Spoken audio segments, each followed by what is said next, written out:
what she does to ramp up her metabolism before winter to make sure that she doesn't put on too many of those hibernating kilos, but also what she's found in working with clients in resetting their metabolism as well. So Jade, you've been health type assessing quite a lot of people.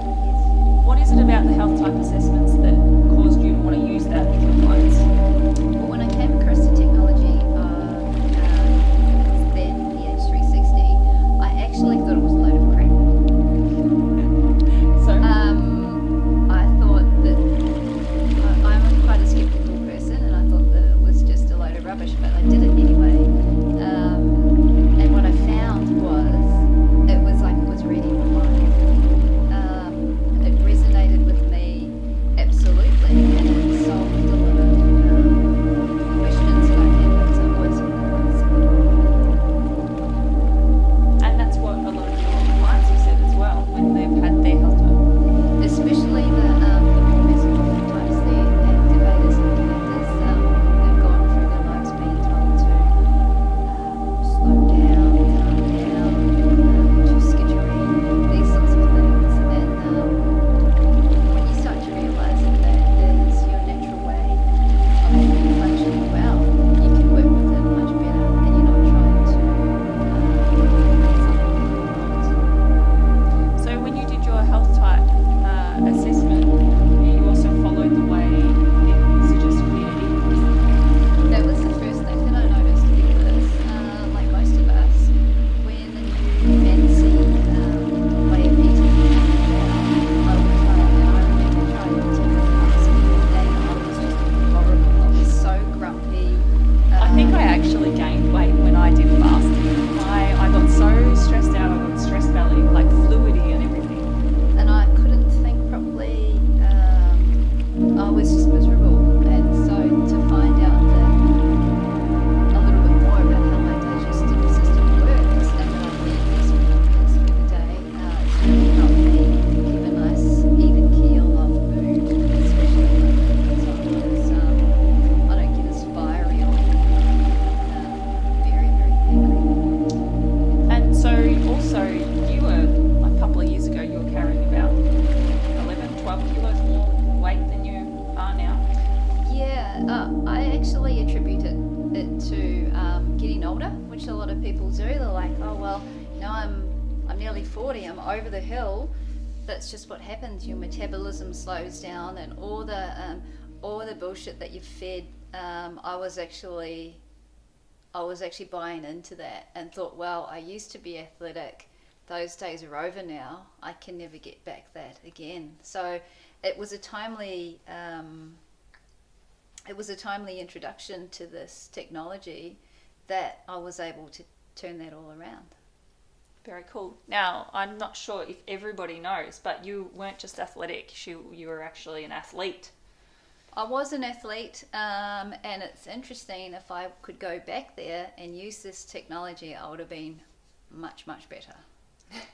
Hindsight's wonderful. So now I get the opportunity to share this with people of all ages, and help them navigate just a maze of information, because the information is right for them.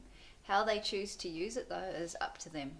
So you talked about your health type, your body type, and intermittent fasting didn't work for you, but it can work for some people. Like, there's results out there on the web. So does this technology help people to understand, like, whether intermittent fasting is going to work for them, or should they be a 5 meals a day type person? Absolutely. And most people,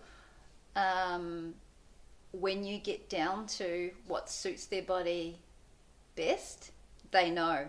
You know your body better than anyone else does. They go, oh, I always felt better when I ate like that, or I've always tried to force myself to have breakfast because breakfast is important, but they never really enjoyed it. And so it is, it fills gaps for some people, but then for others it's more like, well, I know that because I've always felt better doing that. So it's just an affirmation for them. I find that interesting because, as well, the same goes for types of exercise. Like the health types that are meant to be big, strong, resilient people hate cardio. Hate cardio. They just hate it. Cardio. And then they're like, ooh, they always grind themselves out of bed at 5 a.m. to go and get flogged at a HIIT class, and they've always just hated it. Whereas they need to just do strength. They need to just, they're built to be strong, go be strong, and you get the best benefits. And a lot of people deep inside, they're like, oh, I knew that. Well, thank you for telling me that, because I actually prefer to do strength training. And it's not an excuse to not exercise at all, because we all need to move. It's just finding that type of movement that A, you really enjoy, and B, that works well for your body. I had a wonderful client who was a grandmother, and she got frumpy as she got older, and she came to me and she said, I need to lose some weight. And being a PT as well, when I trained her, she thought I would flog her, and that was how the weight would come off.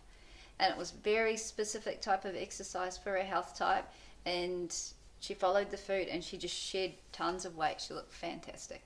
And now she's running around with the grandkids. She is. That's pretty cool. Yeah, yep.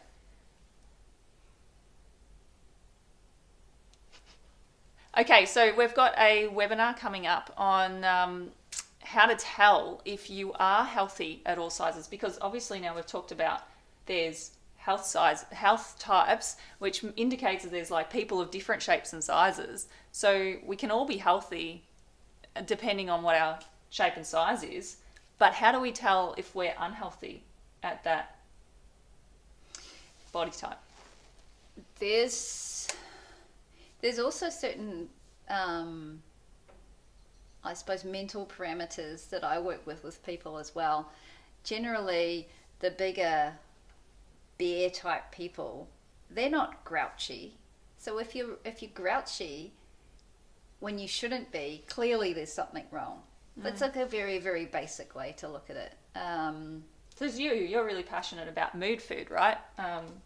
So a lot of indicators that you talk about is to do with mood. So if you're super intolerant, where really you should have the resilience not to be intolerant to people, then something's going amiss, and you dig a little bit deeper, and it's always the diet is letting the personality down, if that makes sense.